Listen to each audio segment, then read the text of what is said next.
Assalamualaikum warahmatullahi wabarakatuh. Innal hamdalillah nahmaduhu wa nasta'inuhu wa nastaghfiruhu wa na'udzu billahi min shururi anfusina wa min sayyiati a'malina. May yahdihillahu fala mudilla lahu wa may yudlilhu fala hadiya lahu.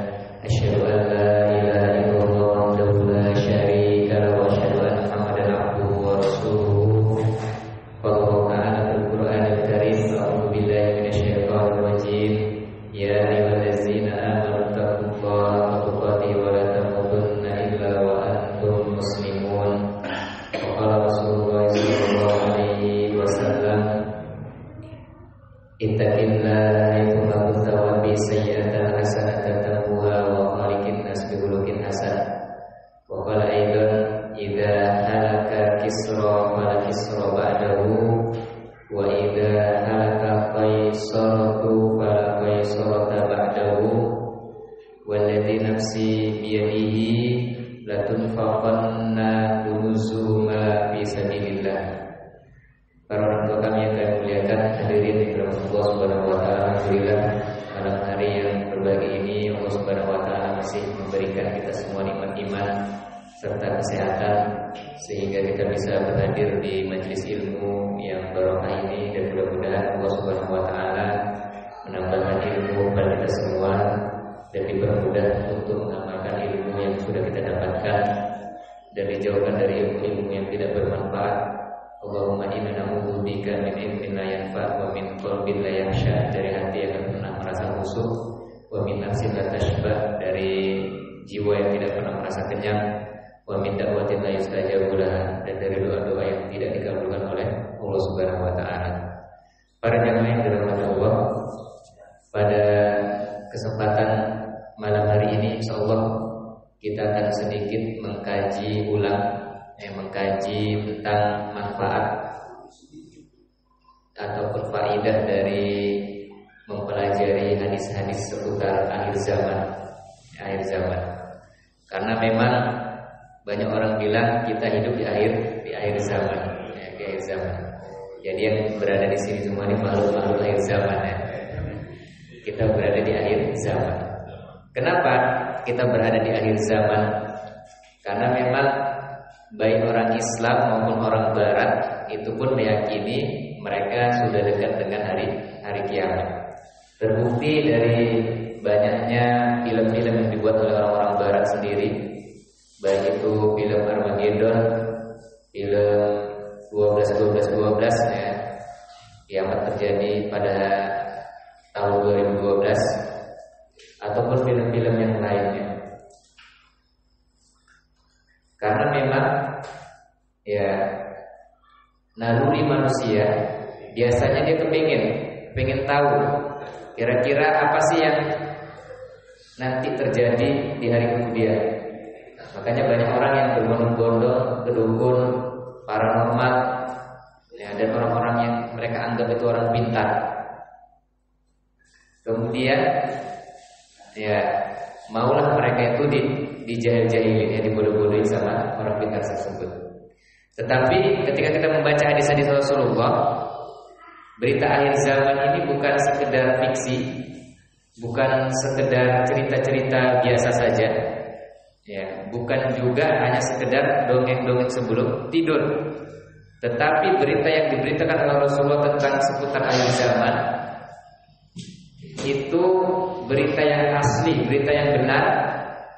Kemudian agar kita semua diberi solusi sama Rasulullah SAW, diberitakan, digambarkan bagaimana akhir zaman nanti, kemudian diberikan solusinya. Adapun paranormal, cerita-cerita yang dibuat-buat khayalan itu tidak ada solusinya. Ya, tetapi Nabi kita memberikan solusi yang terbaik bagaimana kita menapaki jalan yang terbaik di akhir zaman ini. Para jemaah yang dirahmati Allah, cerita seputar akhir zaman ini tentunya ada memberikan motivasi tersendiri buat kita semua. Motivasi apa? Yang pertama, untuk beramal soleh sebanyak-banyaknya. Imam Ibnu Hajar Al-Asqalani rahimahullah taala di dalam kitab Fathul Bari beliau jilid 2 itu menggambarkan tentang bagaimana Nabi SAW didatangi oleh malaikat Jibril alaihissalam.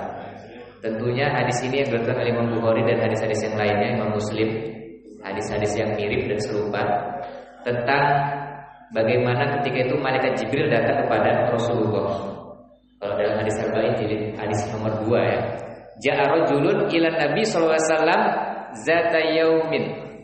Suatu ketika datanglah malaikat Jibril alaihissalam ya. Di sini maksudnya seseorang ya. Seseorang datang kepada Rasulullah. Dengan apa? Syadidu bayadi siap, dengan baju yang sangat putih. Syadidu sawadi sa'ri, dengan rambut yang sangat hitam. La yura alaihi asarus safar. Tidak ada nampak sedikit pun dari bekas dia itu seorang musafir. Kemudian dia dekatkan lututnya dengan lutut Rasulullah dan bertanya tentang apa? Tentang Islam, iman dan ihsan. Kemudian yang terakhir, malaikat Jibril alaihissalam bertanya kepada Rasulullah, "Fa akhbirni anis sa'ah." Wahai Rasulullah, wahai Muhammad, beritahukan kepadaku tentang datangnya hari kiamat. Rasulullah SAW menjawab, Rasulullah SAW bersabda, "Mal mas'ulu anha bi'a'lama minas sa'il." Orang yang ditanya tidak lebih tahu daripada orang yang bertanya. Ya udahlah, kata malaikat Jibril, "Fa akhbirni an amaratiha." Tunjukkanlah kepadaku, beritahukanlah kepadaku tentang tanda-tanda datangnya hari kiamat. Kemudian Rasulullah SAW menjawab, "Antalidal amatu rabbataha." Yaitu kalau ada anak-anak yang membudakkan orang tuanya, menjadikan budak orang tuanya. Kemudian wa antarul ufatal uratal ala kari'a asyad yatatawaluna fil bunyan. Dan kalau kamu melihat ada orang miskin berbondong-bondong untuk meninggi-ninggikan bangunan. Jadi di dalam hadis ini Imam Ibnu Hajar Al-Asqalani rahimahullah beliau mengatakan hadis ini memberikan faedah yang sangat luar biasa, yaitu menyadarkan umat yang sedang tertidur agar mereka bersegera bertaubat dan mempersiapkan diri bahwasanya memang hari kiamat itu sudah sangat dekat. Makanya ini termasuk kemahamurahan Allah kepada hamba-hambanya, kepada kita semua, kepada umat Islam khususnya. Kenapa?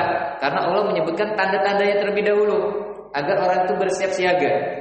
Kalau langsung datang meteor, ya satu biji aja meteor datang, ya daerah Belawan misalnya, udah jadi tsunami ya, enggak ya, tsunami ya yang sangat luar biasa, sebagaimana yang di film ya 2012 tuh, meteor datang orang naik kereta nengok aja deh, ya kayak nggak terjadi apa-apa ya, pas datang baru ya terbang semua ya, dihantam sama banjir. Itu banjir, bukan kiamat itu filmnya ya, banjir. Film banjir besar itu. Tapi orang barat membuatnya kiamat. Jadi dengan kemahamurahan Allah inilah kita dikasih dulu tanda-tanda datangnya hari kiamat. Bahkan para ulama tarikh menjelaskan ya, tanda-tanda kiamat sugro ini hampir semuanya sudah terjadi.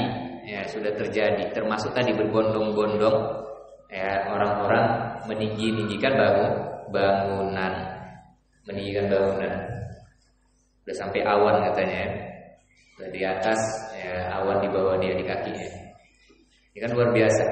Hadis ini bisa dikaitkan dengan hadis-hadis yang lain, tanda-tanda datangnya hari kiamat. Tanda-tanda kiamat itu sudah dekat. Apa kata Rasulullah? Di antaranya adalah 3 fitnah, yaitu fitnah ahlas. Fitnah ahlas ini fitnah pembunuhan. Kalau sudah pedang tertancap di dada seorang mukmin, dia tidak akan pernah lepas sampai datangnya hari kiamat. Maksudnya apa? Ya, fitnah pembunuhan itu akan terus-menerus terjadi di tubuh umat Islam. Maksudnya apa? Umat Islam dengan umat Islam. Kalau orang Islam membunuh orang kafir, ya dalam jihad, ya itu ya dianjurkan. Tapi kalau umat Islam saling membunuh satu dengan yang lain, inilah yang namanya fitnah. Dan fitnah ini terjadi bermula dari di waktu pemberontakan di zaman sahabat Utsman bin Affan. Awal munculnya fitnah itu ketika terjadinya pembunuhan terhadap sahabat Umar bin Khattab radhiyallahu anhu. Ketika sahabat Umar bin Khattab radhiyallahu anhu meninggal dunia dibunuh oleh Abu Lu'lu'ah, inilah awal fitnah yang paling luar biasa. Setelah itu datanglah fitnah-fitnah yang sampai umat Islam satu dengan lain saling tikam menikam. Bahkan di perang Jamal, perang Siffin itu hampir 100.000 orang sahabatnya meninggal dunia. Kan luar biasa. Kalau cuma sekedar ngejek-ngejek, menjatuhkan, kemudian menganggap amalan orang lain rendah itu biasa ya. Mau di WA, Facebook, macam-macam itu masih terlalu kecil ya. Fitnah yang akhlas ini adalah sampai terjadinya pembunuhan. Ada lagi namanya fitnah sarrah. Fitnah sarrah yaitu fitnah ya kehidupan kenikmatan dunia. Ulama tarikh juga menyebutkan fitnah sarrah ini muncul ketika minyak bumi itu didapatkan oleh manusia. Ya, ketika minyak bumi itu keluar, bangsa Arab telah berbondong-bondong membuat bangunan setinggi-tingginya. Negara yang bangunannya paling tinggi itu pertanda ekonominya ya bagus. Malaysia buat menara tower itu ya. Kemudian Dubai buat ya, Arab Saudi nggak mau kalah juga. Yang lainnya juga nggak mau kalah. Bahkan nanti mungkin mau dibuat ya, bangunan mengawang di atas langit. Ini berarti teknologinya sudah canggih. Ini semua sudah terjadi. Ya, berarti saking dekatnya hari kiamat ini. Kemudian para jamaah dirahmati Allah, ini poin penting yang pertama, yaitu faedah mengetahui tanda-tanda datangnya hari kiamat, berita akhir zaman untuk mendekatkan diri kita kepada Allah. Ya, kemudian yang kedua untuk memotivasi kita menaklukkan negeri-negeri yang dijanjikan oleh Rasulullah. Jadi ada negeri-negeri yang belum terrealisasi. Maka ini kan menjadi motivasi kita semua.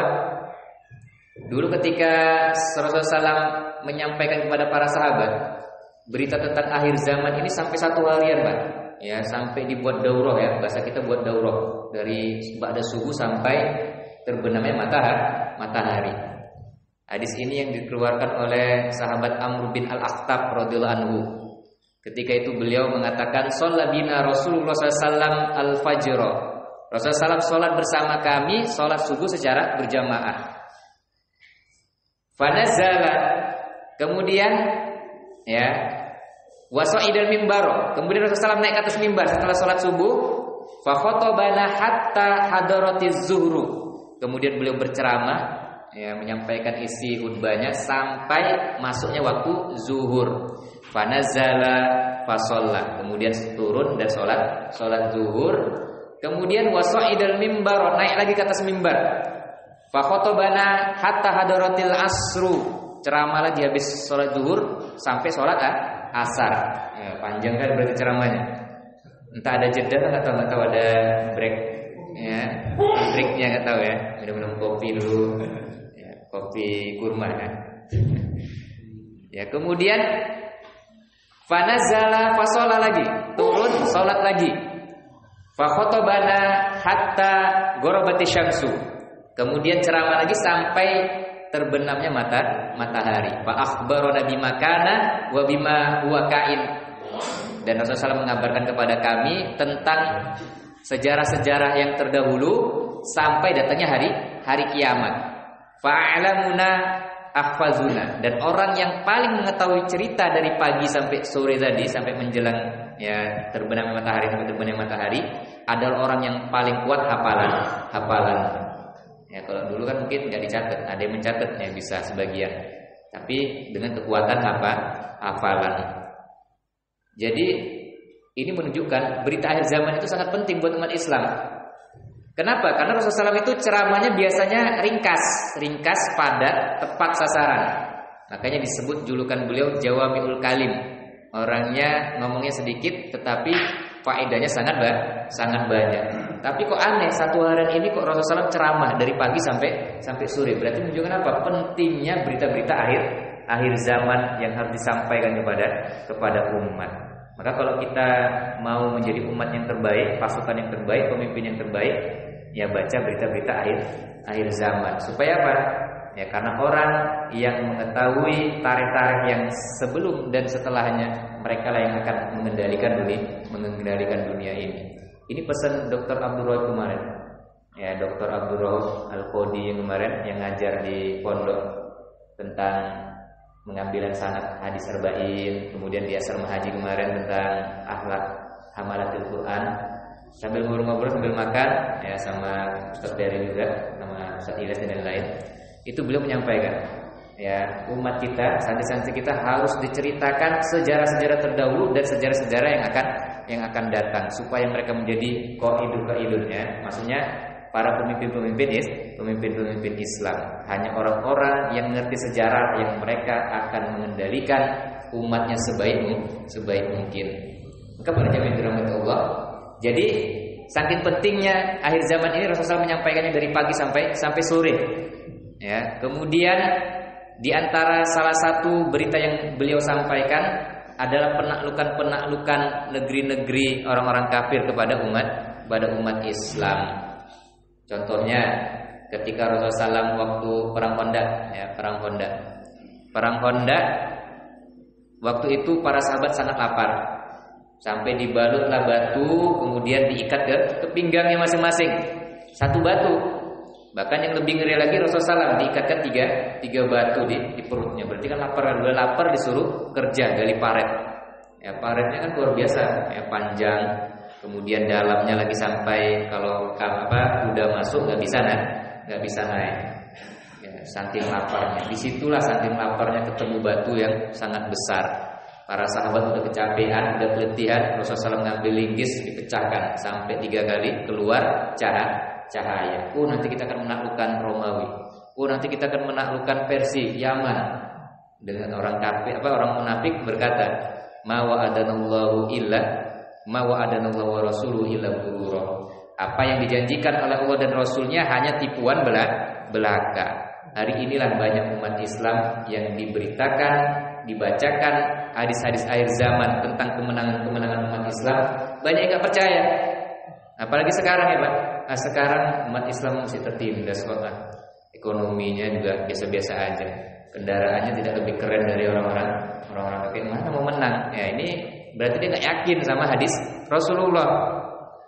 Ya, manfaatnya begitu ya, untuk menyaring orang-orang yang munafik dan orang-orang yang beriman. Tetapi orang-orang yang beriman, walam wara'al mu'minul ahzab qalu hadza ma wa'adanallahu wa rasuluhu. Ya, dan ketika orang-orang Islam ya melihat ya pasukan-pasukan Ahzab, ya, mereka orang-orang yang beriman mengatakan ya ini akan menambah keimanan kami. Famazadahum illa imanan wa taslima. Justru menambah kekuatan iman dan keislaman mereka. Surah Al-Ahzab. Ya, jadi para jemaah yang dirahmati Allah Subhanahu wa taala, faedah mengetahui berita-berita akhir zaman menambah keimanan, termasuk juga bagaimana umat Islam merealisasikan janji-janji yang Rasulullah SAW janjikan kepada umatnya. Salah satunya apa? Salah satunya Rasulullah SAW menjanjikan menaklukkan kota Mesir. Kota Mesir ditaklukkan oleh sahabat Amr bin As. Apa kata sahabat Amr bin As ketika beliau menaklukkan kota Mesir? Beliau mengatakan, wahai penduduk Mesir, kota Mesir ini adalah kota yang dijanjikan oleh Rasulullah Muhammad SAW kepada kami, nantinya akan ditaklukkan oleh umat Islam. Kemudian beliau berpesan, kalau kalian sudah menaklukkan kota Mesir, maka berbuatlah sebaik-baiknya kepada penduduk itu. Ya, karena mereka adalah orang yang juga berhak mendapatkan kebaikan. Kan, menaklukkan kota Mesir. Jadi ada motivasi mereka menaklukkan negeri-negeri yang dulunya kafir menjadi Islam. Jadi berarti harus ekstra keras berjuang menegakkan agama Allah, menaklukkan kota-kota yang ada. Dan justru yang tadi cerita perang Ahzab juga Persia, Yaman ditaklukkan oleh para sahabatnya. Termotivasi para sahabat untuk menaklukkan negeri-negeri tersebut. Termasuk juga ketika Rasulullah SAW bersabda, yang tadi hadis yang saya bawakan, hadis yang muqaddimah tadi, ya, idza halaka Kisra fala Kisra ba'dahu. Kalau sudah Kisra Persia ditaklukkan, maka tidak ada Kisra Persia selanjutnya. Wa idza halaka Qaisaratu fala Qaisarata ba'dahu. Dan kalau sudah istana Romawi ditaklukkan, maka tidak ada lagi istana Romawi setelahnya. Waladzi nafsi biyadihi, dan demi jiwaku ada di dalam genggamannya, latunfaqonna, kalian akan benar-benar menginfakkan harta kalian, kunuzuhuma, yang diambil dari perbendaharaan yang sudah ditaklukkan untuk di jalan Allah Subhanahu wa taala. Ya, jadi ya ini janji Rasulullah menaklukkan Romawi, Kisra juga. Bahkan secara khusus beliau juga mengatakan sebaik-baik pemimpin kalian adalah pemimpin yang nanti menaklukkan Konstantinopel, dan sebaik-baik pasukan yang terbaik di kalangan umat Islam ini adalah mereka yang ikut dalam peperangan menaklukkan. Latuftahanna al-Konstantiniyah fala ni'mal amir amiruha wala ni'mal jais dzalikal jais. Hadis ini sahih menurut Imam Al-Hakim dan disepakati oleh Imam Az-Zahabi. Adapun hadis yang lain yang sahih menurut yang diriwayatkan oleh Imam Ahmad, Rasulullah SAW pernah ditanya, ayyul madinati tuftahu awalan, Konstantiniyah atau Rumiyah? Wahai Rasulullah, kota mana dulu yang akan ditaklukkan oleh umat Islam, Konstantiniyah atau Romawi? Maka Rasulullah SAW menjawab, kalau Rasulullah SAW Madinatu Hirqal tuftau awalan, yakni Konstantiniyah. Maka kota Madinah, maksudnya kota Heraklius terlebih dahulu yang ditaklukkan, yakni Konstantinopel. Mereka berbondong-bondong. Hadis ini membuat para sahabat, kemudian orang-orang tabi'in dan seterusnya, bagaimana caranya menaklukkan Konstantinopel. Sampai berkali-kali, Pak. Dimulai dari zamannya sahabat Muawiyah, ya, Muawiyah bin Abi Sufyan radhiyallahu anhu.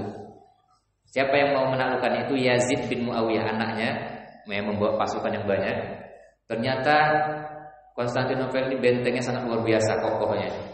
Manjanik pun nggak tembus, ya, nggak cuman geli aja kena batu yang besar. Kemudian lautnya juga dihubungi dengan 3 selat. Ada namanya selat Bosporo, kemudian selat Marmara, kemudian selat Tengku Emas dan lain-lain, ya. Ini ditambah lagi setiap di lautannya itu ditaruh jaring besi yang sangat besar. Jadi kalau ada kapal-kapal di situ mau menyerang nggak bisa jalan. Kenapa? Karena ada rantai besar. Udah bentengnya kokoh, pasukan banyak setiap sudut, ya. Maka Yazid bin Muawiyah pun nggak sanggup menaklukkan Konstantinopel. Terus, ya, berlanjut lagi di masa Khalifah Al-Mahdi. Khalifah Al-Mahdi di bawah kepemimpinan Harun Ar-Rasyid, beliau membawa 95.000 pasukan. Enggak goyang juga, ya, Konstantinopel. Jadi para sahabat, orang-orang soleh terdahulu berbondong-bondong merealisasikan janji dari Rasulullah SAW. Terakhir di kepemimpinan Turki Utsmani yang dibawa oleh Sultan Muhammad Al-Fatih. Apa yang beliau lakukan? Karena beliau menggali sejarah, ya, beliau mengulang-ulang, dulu kenapa sih kok nggak bisa? Kan dikaji. Oh, kalau nyerang dari laut ini nggak bisa karena ada gini. Nah, terpaksalah beliau membangun kapal yang banyak, 72 kapal ya, diangkat dari gunung ke gunung. Ini kan pekerjaan berat, ya, dari gunung ke gunung. Siapa yang mau ngangkat geret gunung? Kapal besar dari gunung ke gunung. Jalan aja capek ke Senabu, ya, capek. Apalagi ngangkat kapal-kapal yang besar. Ada yang patah tangannya, kakinya, macam-macam. Beliau mempersiapkan 250.000 pasukan yang paling terbaik di kalangan umat Islam. Hafal Al-Quran, ya, sholat wajibnya nggak pernah ketinggalan. Sholat sunnahnya apalagi, ya, sholat sunnahnya kerjain semua, amalan sunnah-sunnahnya ditingkatkan. Beliau latih tentara-tentara tersebut, 250.000 pasukan ini yang skillnya di atas rata-rata, ya, di atas rata-rata. Sehingga ketika beliau sudah siap dan pasukannya sudah siap juga, imannya sudah siap, fisiknya juga sudah kuat-kuat semua, badannya kekar-kekar, ya. Jadi udah ready mau berjihad. Hari ini kalau mau berjihad orang, ya, gimana? Pusat aja jarang misalnya. Lari 1 kilo udah ngos-ngosan, ya. Apalagi, Pak? Baca Al-Quran nggak bisa 1 juz 1 hari. Wah, ini kayaknya jauh kali, ya. Jauh dari kata untuk bisa merealisasikan janji Rasulullah SAW, jauh, ya. Makanya janji dari Rasulullah ini seharusnya kita termotivasi. Memang Islam itu akan tegak baik tanpa kita atau dengan kita. Ini jangan dikira Islam itu tegak dengan melalui kelompok kita, organisasi kita. Enggak ya. Pokoknya Islam akan tegak. Mau dari siapa aja, yang penting Islam itu akan tegak. Entah kelompok sebelah, kelompok yang lain, pokoknya Islam akan tegak. Tinggal bagaimana kita ikut andil dalam menegakkan agama Allah Subhanahu wa taala, ikut andil, meramaikan majelis ilmu, meramaikan tabligh akbar, terus ada kegiatan kebaikan, ya ikut nimbrung di dalamnya. Enggak perlu dia hiraukan dari kelompok mana aja, udah pokoknya ada majelis taklim, tabligh akbar, datengin, ramaikan, biar giroh umat Islam itu semakin luar biasa dalam menuntut ilmu. Yang perlu kan hari ini bagaimana umat Islam yang enggak peduli dengan menuntut ilmu, dia mau menuntut ilmu. Karena memang awal tahapan dari ya umat Islam mencapai kejayaan adalah banyaknya orang yang hadir dalam majelis ilmu. Ya, jadi Sultan Muhammad Al-Fatih ini, ya beliau menyiapkan pasukan-pasukan yang paling terbaik, ya 250.000 pasukan, sehingga ya selama 2 bulan dilakukan penyerangan terus-terusan. Akhirnya benteng Konstantinopel pun takluk di tahun 1453 Masehi. 1453 Masehi atau 857 Hijriah. Baru terrealisasi dari semenjak Rasulullah SAW ya menyabdakan hadisnya, sabdanya, ya sampai 8 abad. Pertanyaannya, mana lebih kuat Pak? Konstantinopel apa Romawi Italia? Ya, mana yang lebih kuat bentengnya? Benteng Italia ya. Italia kan lebih besar. Berarti kerjanya harus lebih keras lagi. Kalau Konstantinopel aja butuh panglimanya butuh pemikiran yang jenius, mentarbiyah umatnya 250.000 pasukan inti khusus tadi dengan tarbiyah luar biasa. Tarbiyah hati, tarbiyah fisik juga semua, skill alat perang juga dilatih. Berarti nanti ya ketika umat Islam mau menaklukkan Romawi, ya benteng Romawi itu ya atau Italia sekarang menurut sebagian besar para ulama Italia, berarti kerjanya harus lebih keras ya daripada menaklukkan benteng Konstantinopel. Hari ini ya kita lihat masing-masing dari kita sudah seberapa keras ya target kita, usaha kita untuk merealisasikan hadis Nabi tersebut. Ya jauh ya Pak. Kalau ada orang yang mengatakan besok hari kiamat, ya, datang inilah datang itu, kan masih jauh ya, masih jauh. Jadi insya Allah besok nggak kiamat Pak, insya Allah. Ya, Ramadan depan, Ramadan berikutnya, karena masih jauh kayaknya. Kalau menurut perkiraan dari hadis ini, makanya di awal tadi yang kami bilang, ya tidak ada yang mengetahui hari kiamat itu kecuali Allah. Ya, tidak ada yang mengetahui hari kiamat kecuali Allah. Rasulullah SAW hanya menyampaikan tanda-tandanya saja. Apalagi kalau kita lihat ya dari poster yang ditulis oleh Ustadz Abu Fatih Al-Danani, tim Arisalah, itu kan ya fase datangnya hari kiamat itu sangat-sangat jauh ya. Kalau kita hitung dari hari ini sampai datangnya hari kiamat, jauh itu menurut perkiraan kita ya. Kalau menurut perkiraan Allah ya Nabi kita Muhammad SAW dekat, tapi dekatnya itu sampai 1.500 tahun lebih. Ya, masih jauh Pak. Belum lagi kita menaklukkan Konstantinopel, Romawi, belum lagi perang lawan orang Iran, Yahudi, perang lawan orang-orang Kristen, masih banyak ya. Alur ceritanya masih banyak. Ya, maka perlu persiapan yang matang. Para jemaah yang dirahmati Allah Subhanahu wa taala, ya jadi ya Konstantinopel ini ditaklukkan oleh pasukan yang paling terbaik, pemimpin yang paling terbaik yaitu Sultan Muhammad Al-Fatih, ya, yang mana beliau memang sudah dipersiapkan oleh para ulama untuk menjadi seorang pemimpin. Kalau kata Ustaz Farid kemarin, untuk menyiapkan seseorang jadi seorang pemimpin itu harus menguasai 25 ilmu. Ilmu agama pertama, jelas ya. Geografi, sosiologi, ekonomi, kimia, fisika itu ilmu tambahan, harus ngerti juga. Kalau nggak ngerti dia nggak akan mungkin bisa jadi seorang pemimpin. Harus menguasai ilmu, semua ilmu dunia dan ilmu agama.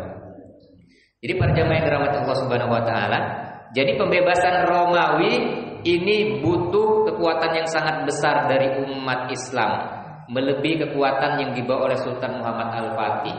Sekarang kita kan masih fase raja-raja yang zolim. Ya, raja-raja zolim, pemimpin yang zolim, hampir dari ujung timur dan barat umat Islam dizolimi. Sebagaimana yang disebutkan oleh hadis yang diriwayatkan Imam Ahmad, 5 fase umat Islam. Fase yang pertama hidup di zaman Rasulullah.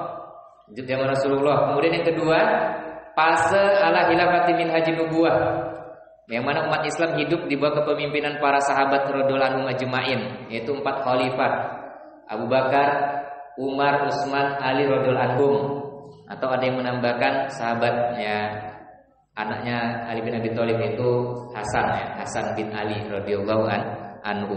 Ini fase ala khilafati min haji nubuwah. Kemudian fase nomor 3, umat Islam akan hidup di bawah mulkan adon, yaitu raja-raja. Para ulama tarikh mengklaim bahwasanya umat Islam yang hidup di fase raja-raja ini adalah dimulai dari Bani Umayyah, Abbasiyah, terus sampai Turki Utsmani. Bani Umayyah 90-an tahun. Bani Abbasiyah ya sekitar berapa, Pak? Ya, sekitar 3 abad ya.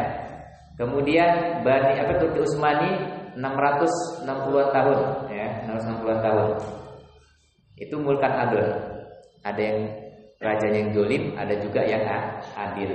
Yang adil juga banyak, ada Abdul Aziz, Umar bin Abdul Aziz, Harun ar-Rasyid dan yang lain. Kemudian fase yang keempat, mulkan Jabriyah, yaitu masa umat Islam hari ini, yaitu masa raja-raja yang diktator ya, menzalimi umat Islam. Dan ini tinggal tunggu waktunya ya, kata Rasulullah SAW. Apa yang Allah kehendaki ya, insyaallah ya, para diktator ini akan segera lengser dengan sendirinya atau dengan melalui tangan-tangan umat Islam. Inilah kita hidup di fase yang keempat. Fase yang kelima, ala khilafatin min hajin nubuwah. Jadi Rasulullah hanya menyebutkan 5 fase. Jadi kita ini ibaratnya tinggal detik-detik terakhir aja memasuki awal dari era baru untuk menjadikan umat Islam ada pemimpinnya yang berhukum dengan Al-Quran dan As-Sunnah. Dan ini memang yang kita nantikan, Pak. Maka memang umat Islam harus butuh kerja keras.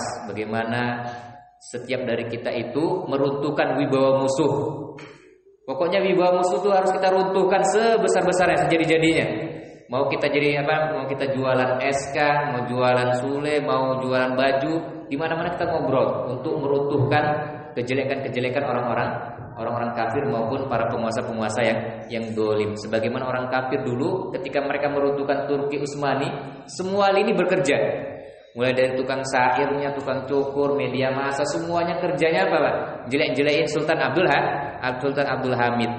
Orang kan kalau dijelek-jelekin kadang dia apa, Pak? Malu ya. Ini enggak malu pula ya kan? Ini yang bahayanya, enggak malu. Bahkan ada ustadz yang ngomong di daerah Papua itu ada orang yang dia kalau berdoa ya, bukan berdoa ya, untuk mematikan sebuah pohon itu dipakai ungkapan jelek-jelek, Pak. Ya, pohonnya nanti mati sendiri. Ya, jelek pohon itu. Ya, jelek lah, ya, enggak mantap lah pohonnya, bunganya jelek, lama-lama mati pohonnya. Ini ada kejadian kayak gitu, Pak ya. Ya. Termasuk karena ungkapan kita itu termasuk doa ya. Ada ya kejadian unik gitu ya di Papua ya, mengungkapkan kejelekan kepada pohonnya lama-lama mati. Makanya nggak boleh kita ya ungkapan jelek sama saudara kita ya. Ungkapan pujian pun jangan sampai berlebih-lebihan. Ya, jadi ya fase yang kelima ini ya tentunya umat Islam juga harus bekerja ekstra keras. Sebagaimana dulu ya di tahun 1825 Masehi, bagaimana Ustadz Salim Afillah beliau bercerita dalam buku beliau ya, udah sangat populer ya, cerita bagaimana tentara Janisari terakhir, tentara Turki Utsmani dulu membantu kita, Pak, membantu umat Islam Indonesia untuk melawan penjajah Belanda dan lain-lain. Datanglah Syekh Bakar datang bersama pasukan Janasari, Syekh Bakar dan Syekh yang lain. Sowan ya ke ulama-ulama Indonesia. Dijenguklah ulama-ulama tadi, ngobrol-ngobrol. Akhirnya, wahai asatid semua Nusantara, dulu namanya Nusantara. Kayaknya kami nih negara-negara Arab udah nggak bisa lagi bersatu. Dan kami melihat kalian lah yang di Nusantara ini ulama-ulamanya bisa bersatu. kata Syekh Bakar. Syekh Bakar ini kan beliau seorang ulama yang pernah berjihad melawan Rusia, matanya buta. Ya, matanya buta, dibawa ke Indonesia, menasihati para ulama Indonesia Nusantara. Kayaknya kan nggak bisa lagi bersatu nih. Tahun 1825 itu kan masa-masa terakhir bagaimana Turki Utsmani itu udah morat-marit, ya udah sakit ya bahasanya, sehingga diberi julukan The Sick ya, negara yang sakit, banyak utangnya dan amburadul ya, karena memang banyak yang permasalahan-permasalahan, belum lagi orang-orang munafiknya, kemudian orang-orang Yahudi berpura masuk Islam ya, ingin meruntuhkan Turki Utsmani. Jadi tentara Janasari itu yang datang ke Indonesia ya, mengawal para ulama, para masyayikh untuk sowan ke Indonesia, mengatakan kalianlah yang di Indonesia ini yang bisa bersatu. Loh kok bisa begitu, Syekh? Iya, karena Rasulullah berjanji nanti panji-panji Islam akan muncul dari arah timur. Dari arah timur itu menurut kami ya kalian ini ya Nusantara. Kenapa? Kata saya Bakar. Karena semua umat Islam yang ada di permukaan bumi ini pernah merasakan panji-panji Islam. Mulai dari Madinah, Mekah, Mesir, Sam, Irak, semuanya pernah merasakan kepemimpinan di bawah kepemimpinan Islamiyah. Tinggal kalian yang belum pernah memegang panji-panji Islam. Wah, terus saya Bakar mengatakan kalau begitu kalian hidupkanlah jihad, semangat jihad kepada umat Islam. Satukanlah hati umat Islam dan perbanyaklah amalan-amalan soleh. Ya, ini pesan dari Syekh Bakar. Di situ datanglah ya Sultan Diponegoro, macam-macam ya ulama-ulama ya datang untuk melawan para penjajah. Ini harapan ulama-ulama Timur Tengah untuk ya kita semua yang ada di Nusantara Indonesia. Menyatukan ini perkara yang memang sangat-sangat sulit. Ya, bersatu itu sangat sulit, Pak. Satu kamar aja kadang ribut ya. Apalagi beda kan? Beda kamar. Apalagi beda organisasi ribut ya. Orang berbuat baik diributin misalnya. Seharusnya kalau mau berkomunikasi, komunikasikan dengan cara yang baik. Ya, ini gimana orang mau maju ya? Gimana mau tegak panji-panji Islam kalau kerjanya ribut, merasa paling banyak berbuat kebaikan, merasa paling banyak memberikan manfaat untuk umat. Udah, kalau mau kerja ikhlas saja mengharap ridho Allah. Kalau mau menegakkan kalimat Allah, ya niatnya menegakkan kalimat Allah, bukan menegakkan organisasi, bukan menegakkan nama-nama yang kita buat, tetapi li'ila'i kalimatillah, agar umat Islam itu bisa bersatu. Maka para jamaah yang dirahmati Allah Subhanahu wa taala, ya jadi itu sekilas ya tentang bagaimana pesan Syekh Bakar bersama pasukan Janasari menasihati umat Islam yang ada di Nusantara waktu mau melawan penjajah. Makanya di Indonesia dulu banyak sultan-sultan ya, di di Yogyakarta ya. Kemudian di Jawa itu banyak namanya sultan-sultan. Itu semua di bawah kekuasaan Turki Utsmani semua. Ya, sebagai di Tanjung Pura juga ada ya. Aceh juga ada ya, Pak. Ya, itu semua di bawah kekuasaan Turki Utsmani dulu. Bahkan disebutkan oleh Dr. Abdul Azam, Turki Utsmani dulu memimpin sampai daerah Amerika, Inggris, Rusia kecuali Moskow. Semuanya tunduk membayar jizyah. Ya, hari ini ya umat Islam memang nggak dipaksa orang kafir ya untuk bayar jizyah, untuk bayar pajak. Ya, tapi kita dijajah dari ibadah, ekonomi, macam-macam sampai kita lupa terhadap urusan-urusan agama Islam.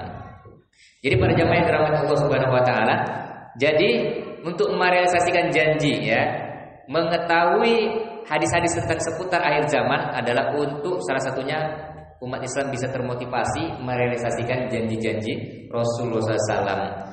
Jadi untuk menaklukkan Romawi tadi, Italia, kan butuh kekuatan yang lebih besar daripada yang dibawa oleh tentara-tentara yang dibawa oleh Sultan Muhammad Al-Fatih. Berarti butuh apa? Ala khilafati min hajin nubuwah. Berarti kan kalau umat Islam hari ini gak ada yang memimpin, tidak ada khilafahnya, tidak ada yang menerapkan syariat Islam, ya, berarti mesti panjang ya waktunya terjadinya hari kiamat.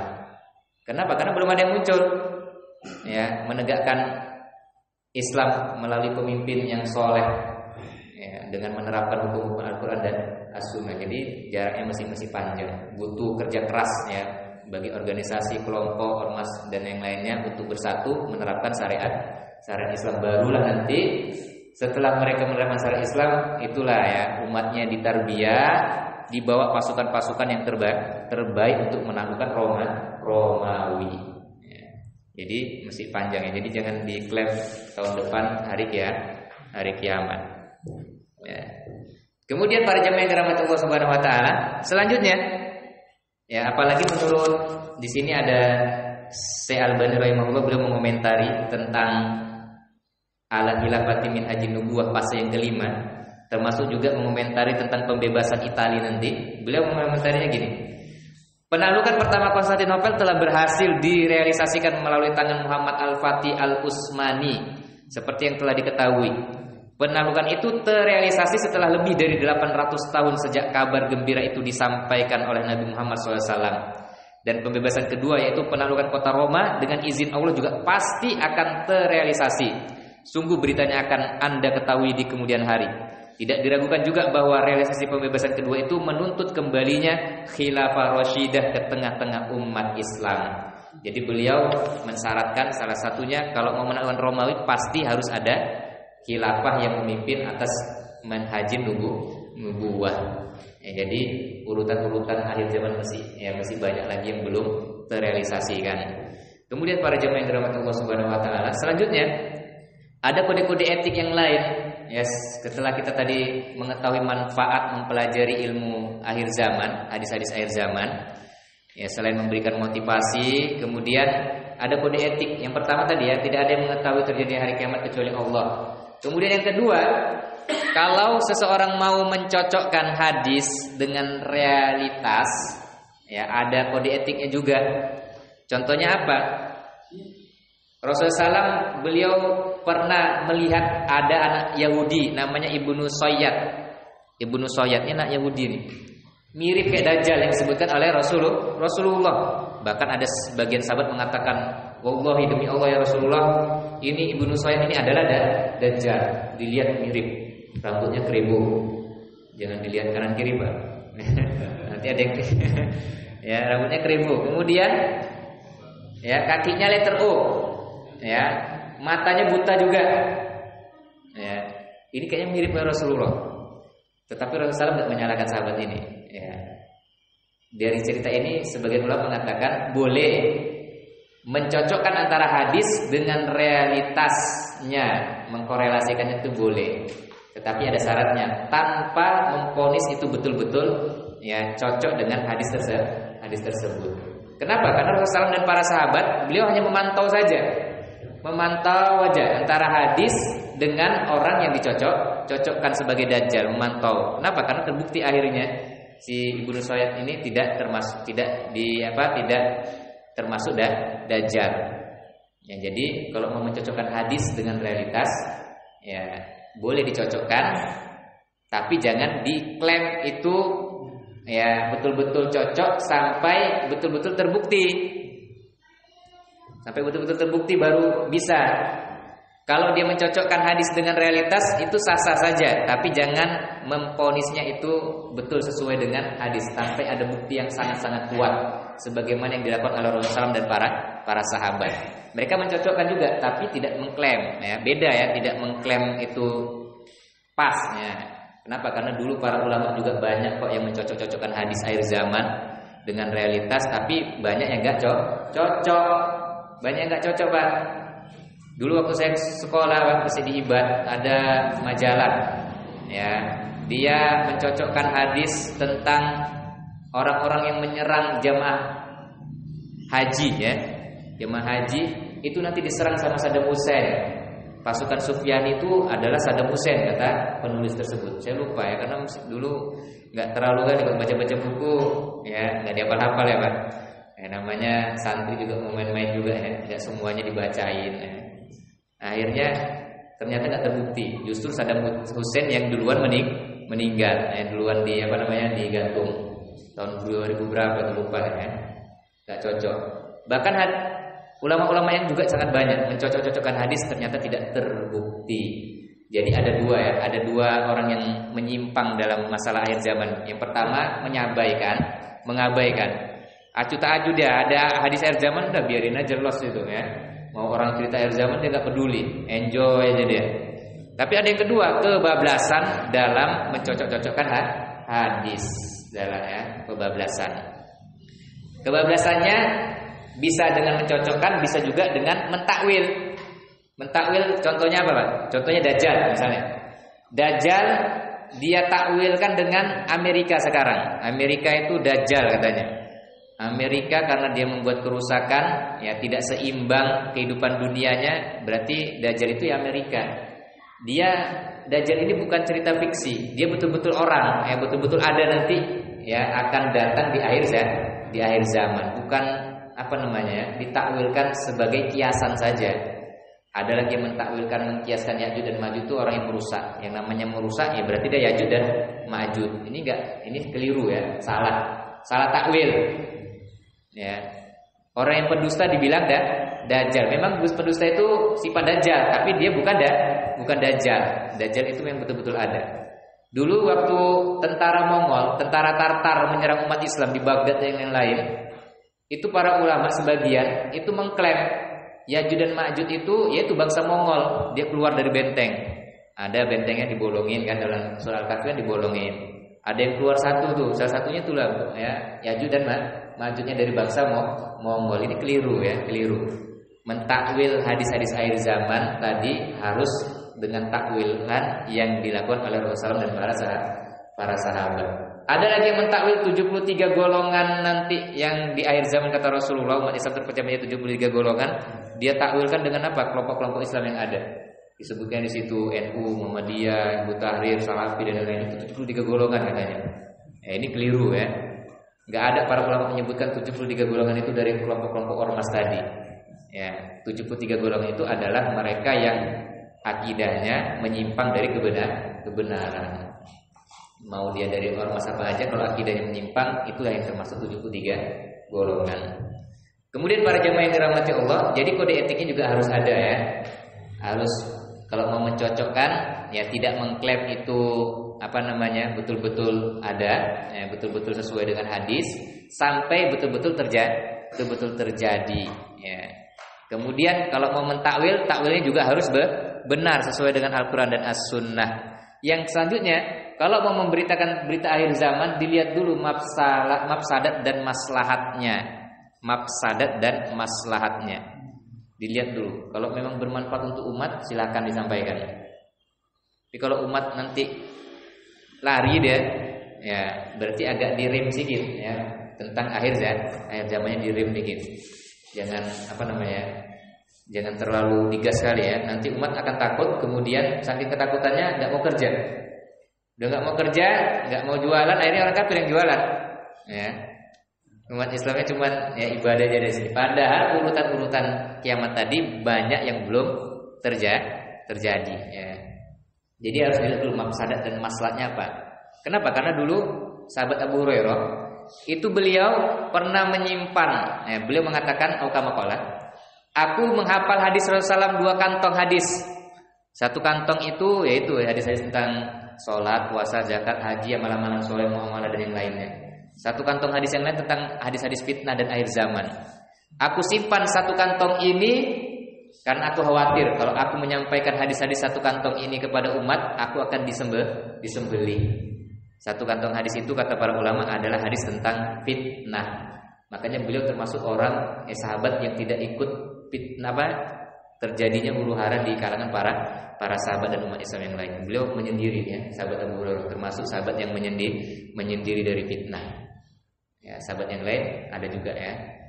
Tetapi yang paling populer adalah sahabat Abu Hurairah. Jadi ada masalahnya ya. Kenapa beliau simpan? Masalahnya adalah supaya ya tidak terjadi penyembelihan terhadap beliau, termasuk kemudian tidak terjadinya huru-hara yang lebih besar. Boleh ya menyembunyikan hadis kalau manfaatnya lebih banyak. Tetapi tetap beliau menyampaikan hadis itu kepada umat Islam. Kemudian yang kedua, maksudnya cerita yang kayak gini, ada masalah dan mafsadatnya. Dulu sahabat Hudzaifah bin Yaman itu beliau pernah termasuk katibu siri Rasul ya. Beliau itu termasuk orang yang menulis ya, maksudnya intelnya Rasulullah, menulis orang-orang munafik siapa aja. 300 dari kalangan yang waktu itu ikut mengundurkan diri ketika perang Uhud, 80-nya yang yang tidak mau berjihad ketika perang Tabuk, sehingga jumlah orang munafik sekitar 380-an orang. Ya, atau ada yang mengatakan 377 ya, selain 3 sahabat yang yang sudah tobat dan diterima tobatnya. Sahabat Umar bin Khattab mendatangi sahabat Hudzaifah bin Yaman, "Wahai sahabat Hudzaifah bin Yaman, tunjukkanlah kepadaku apakah aku termasuk orang yang engkau tulis apa enggak?" Ya, beliau ragu, khawatir jangan-jangan aku termasuk orang yang 380 orang tadi. Kemudian Hudzaifah bin Yaman mengatakan, "Wahai Umar, kamu tidak termasuk dari orang munafik. Justru kamu adalah salah satu sahabat yang terbaik." Kenapa sahabat Hudzaifah bin Yaman merahasiakan nama-nama orang munafik? Para ulama menjelaskan, ya karena kalau disebutkan nama orang-orang munafik tadi, maka banyak orang yang saling curiga dan akan timbul madorot yang lebih besar. Orang kalau dituduh munafik kan marah dia. Kalau udah marah, Pak, tangan kaki main. Ya, bisa jadi dia nanti ambil pedangnya ya untuk menebas ya kepala saudara-saudara yang lain. Jadi dari 2 cerita ini ya sebagian ulama mengatakan kalau mau menceritakan hadis-hadis akhir zaman, berita-berita akhir zaman, dilihat dulu maslahat dan mafsadatnya itu apa. Kalau lebih banyak maslahatnya silakan disampaikan supaya umat itu takut ya, mendekatkan diri kepada Allah, mempersiapkan diri, itu bagus ya. Tapi kalau mafsadatnya lebih banyak ya agak direm sedikit ya, agak ditahan. Ya mudah-mudahan ya cerita singkatnya tentang manfaat akhir zaman, manfaat berita-berita hadis akhir zaman yang kami sebutkan tadi bermanfaat buat kita semua. Insya Allah mudah-mudahan ya kita termotivasi untuk membebaskan Romawi menjadi sebaik-baiknya pasukan. Kalaupun tidak menjadi sebaik-baik pasukan, menjadi sebaik-baik pemimpin ya. Imam al-Muttaqin, itulah doa orang-orang yang soleh ya, mendoakan anak-anak kita menjadi para pemimpin, orang-orang yang bertakwa. Ini memang tugas berat buat kita semua, dan mudah-mudahan kita termasuk salah satu orang yang ikut andil dalam memperjuangkan agama Allah Subhanahu wa taala. Kurang lebihnya kami mohon maaf. Subhanakallahumma bihamdika asyhadu an la ilaha illa anta astaghfiruka wa atubu ilaik. Kalau ada pertanyaan nanti silakan ditanya. Assalamualaikum warahmatullahi wabarakatuh.